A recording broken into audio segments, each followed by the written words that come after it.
அப்படி ஓடு அருவாளே அப்படிங்கிற அளவுக்கு நம்ம இந்தியா கவர்மெண்ட் செஞ்சதை நினைச்சு எனக்கு புல்ல அரிச்சிருச்சு.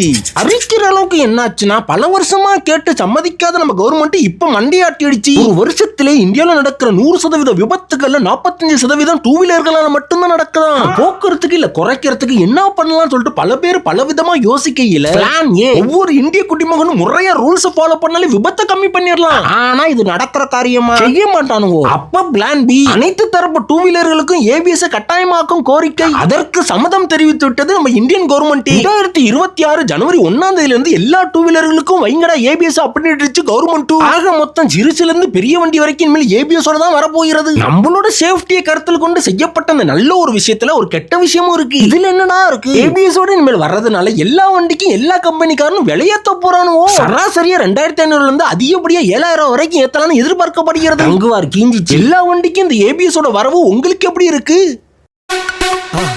மறக்காம சர்ப்ரைஸ் பண்ணுங்க. தேங்க்யூ.